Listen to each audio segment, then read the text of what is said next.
you know, I guess what also came out of the weekend is Mitch Marner is still not signed, and the RFA window opens up Wednesday. 12:01 on the 26th, yeah. So we'll see. I believe that there's going to be teams that are going to call. Obviously, like, you got to do your business. You're going to call. But I don't think he's going, like, he's got the airplane fired up for Wednesday going to visit. Well, let me ask you then. What team would be attractive for him? That has space, that has first rounders, and that could say, here's something that would make the Leafs flinch. Like, who has $12.5 million and is desirable? I guess that would be my question. And has the draft picks, and that he would fly out to see them and be willing to sign an offer sheet in the event that the Leafs don't want to do it. I've been trying to think of teams. Would it be the Florida Panthers have money? Florida's got money. Now, by all accounts, they're going to be spending a bunch of it on Bobrovsky and/or but Panarin. Jamie, if it was you, like, you've been in the league for 3? Do you need to fly down there and see Fort Lauderdale? No, I think what you do is you any fly, other team. Do you need to fly any? But you know what everything is. But it's not even that. I think it's being in a room with management there and them doing the pitch. It's not even about, like, hey, here's you're going to live in Las Olas. It's like, here's a contract and this is what it's going to look like. This is, and now I believe you can't actually talk hard numbes. I believe it's kind of like, this is what we're thinking or whatever. I think they're probably going to look past that. I know, but I think face to face, I don't know how many times you think about it. If it's easy over the phone to have these conversations, when you're sitting in a room with somebody, it may change the dynamic. I got a buddy who accepted a job, actually told the owner and said, I can't do it. It's not the right. He goes, fly out to see me face to face and tell me no. And he flew out to meet him, ended up signing with him. Like, sometimes it happens, that personal relationship. I don't know. I'm not suggesting Marner's going to do it. I mean, there's a couple of things to consider here. I've been trying to figure out which team that might be. I look at a team like Colorado, maybe. Now they're loaded with young players and prospects and picks. Maybe they'd be willing to give up 4 first-rounders. Apparently they're in on Panarin. If they swing and miss, they got money. If it's not Panarin, Mitch Marner makes a lot of sense. Right. Maybe Colorado. Maybe Florida. Carolina, again, I don't see them spending the money. I just don't. They are not spending that money. Trust me. No, I don't see it. They are not doing it. But the New York Rangers, like the New York Islanders, I don't know. But he has to, like, we've been saying this all along, and I don't want to beat a dead horse, but, like, he has to be willing to sign that too. Well, he has to be willing to go. But they also have to be willing to hand it out, and that's another thing. Like, I know the Islanders keep coming up. Do you really believe Lou Lamoriello, of all the GMs in the league, Mr. Lou Lamoriello, commissioner's favorite GM, closest GM in the league with the commissioner's office, Mr. Team First, players not even second, players somewhere in the dozens, is going to rattle the cage of the National Hockey League with an offer sheet? I don't see it. I don't see Lou Lamoriello, of all guys, doing it. I don't. So I don't see that being an option. Some people have floated out Detroit. You think Steve Yzerman, A, is going to do that to Brendan Shanahan? B, wants to start a rebuild? He's been on the job for a month and hand over 4 first-round picks? Yeah. I don't see it happening. I don't think the relationship with Brendan Shanahan would have anything to do with it, but I don't think Steve Yzerman, who understands, and he in Tampa Bay, as much as they've had smart signings, a lot of draft picks have hit for them. Yeah, they don't want to be tossing around 4 first-round draft picks. They've quote-unquote done it the right way. Well, I'm really just fascinated how it's just all of these players that are so quality, Matthew Tkachuk and Rantanen out in Colorado. None of these guys are rumored to be going anywhere. Braden Point. Like, Charlie McAvoy. The only guy that's rumored to be going on these trips is Mitch Marner. That's it. Well, and here's another. Is it like, am I crazy or is what? Well, I don't. Again, I'll believe it when I see it. There's a lot of smoke screen out there. I'll believe it when I actually see it. I don't think Braden Point could have been up for the MVP this year. He's not. He's not going on these little toots around. Well, maybe he wants to stay in Tampa. Maybe that's another thing. That's where you get down to. You offer a contract and you get to a certain point. Do you want to be here? Is this the fit for you? If you really want to go toot around here, then go ahead and do it. Let me post something here just to think about too. Who's Braden Point's representative? Because it seems to me that Mitch Marner's camp is quite loud. They're not shy to be loud. That's fine. You're allowed to conduct business.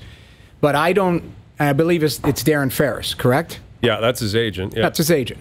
So he's allowed to, conduct business any which way. But I don't know if Point is represented by Newport. Newport doesn't do that. I don't remember the last time. Like, Newport sets up shop. David Clarkson, Richards, all of those guys set up shop. Gino's out there in the parking lot at Newport. But that's the only one that all of these guys could be having these conversations behind closed doors, behind the scenes. This one just seems louder. Well, I don't buy that Mitch Marner's getting on a flight and flying all over North America. I just don't. But people are calling, though. They're going to say... They're allowed to call. Of They're allowed course. to. Go ahead, call. It's a CBA. But here's the most important point that hasn't been brought up by anybody. Yeah. My read on the situation in Toronto is Mitch Marner, the only thing he's focused on, the only thing, is Austin Matthews. That doesn't apply anywhere else. You can't call up Lou Lamoriello. Let's say in a perfect world for Mitch Marner, Lou's like, I'm interested. And Lou calls him up and goes, so are we. And Mitch goes, well, Austin Matthews got that. Lou goes, excuse me, Austin Matthews doesn't play here. Right. Nikita Kucherov just won the Hart and the Ted Lindsay. He got 8 years at 9.5. We'll give you 8 years at 9 because you're not as good of a player. Well, what about Austin Matthews? I don't care. He's not my guy. Yeah. The only place the Austin Matthews comparison works is in Toronto. Correct. You can't fly to Denver and say, well, Austin Matthews. They'll say, how about Nate McKinnon? He's at 6'3". Yeah. So you're right. This whole Austin Matthews fascination, which I get and I understand, is solely focused on Toronto. It does not apply anywhere else. Nowhere else. No one cares about what Austin Matthews makes anywhere else. Outside this market. Outside of Toronto. Because that's Toronto's, I guess, step ladder. The second you take him out of Toronto in the comparison with Matthews, you look at real comparables. But wouldn't you like Nikita Kucherov. But that's what Bobby Mack said on our show last week. He goes, Rantanen could sign for $7 million, and Marner's camp will go, so what? Which is fine in doesn't Toronto. Doesn't apply to us. What would you say? Like, wouldn't you say there's like at least 4 different comparables in different situations? Like, there's a McKinnon who's at... There's McKinnon, there's a Scheifele, there's a Kucherov, and then there's a Matthews, and then there's like 4 or 5, right? Where you could say, this is kind of what we think, and then somebody could say, not even close. So there's no sense, like, there's just a fit where if the kid's happy and he's going to make a bunch of money, you make an offer that's more than reasonable, which you would have to think Toronto has not done yet. I mean, they would have to say, do you want this? Make a fit, and if the kid's happy in Toronto, I'm sure you can do whatever comparable you want. And there's one where me and you could both say that's ridiculous. Yeah, that's the Nathan McKinnon is a great example. Kucherov's a great example. And then you go to Matthews, and then you go to people on your own team. It's if it fits for you to play in that city, and I can make a great living and do whatever. Then there's a fit. But if you don't want to find that, you're never going to find it. But we can do the what if game all day. Like, you can say, okay, McKinnon signed a couple years ago. I know, but he just said it. If you're stuck on the Matthews contract or anybody else's, you're going to go to another team. Well, we have our own guy that makes this. They're not going to pay you that. That's what I'm saying. The only way. And if you really think that another team is going to blow their doors off and blow their cap off, why would you do that? Like, we all love Mitch Marner as a player. He's a great player, but no one's going to say, here's $13 million so we can get you. Like, why would you do that? How do you explain that to your owner? We just made this guy the highest paid player in the league. He's a very good player. He's not the best player in the league. No. So, it's... you're right. It makes us sound like we're ripping into Marner. We're not. I still wholeheartedly believe there will be an offer sheet, but I've said this all along. I don't think it's Marner. I don't think it's in Toronto. I don't believe it is either. It could be Aho. It could be, could be. He just said it. You're not going to go to your owner and say, we're going to make this guy who's never played one game for our team the highest paid player in the National Hockey League. Yeah.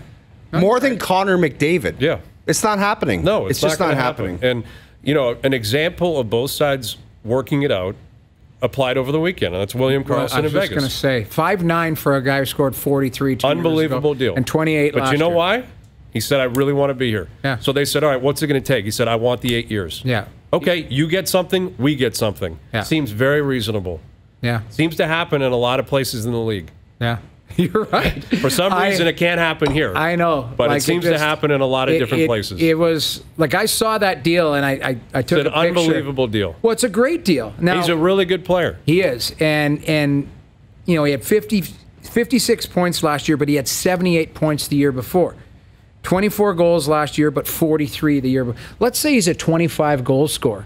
He's making $5.9 million. He could have went sniffing around too and said, you know what, I'm holding on to that 40-something goal season, and I'm just going to... Dude, he could have gone, again, within his own team and said, you just gave Stastny 7. Mark Stone, 9.5. Mark Stone got 9.5. I'll take 9.6 so that I'm the highest. Because I'm the guy who's been here grinding. Got you to a cup final.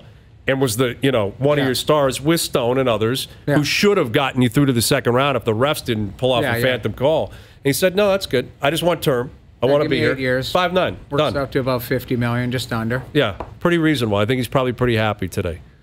You're right. Like that's where we're at. But every player, every camp is different.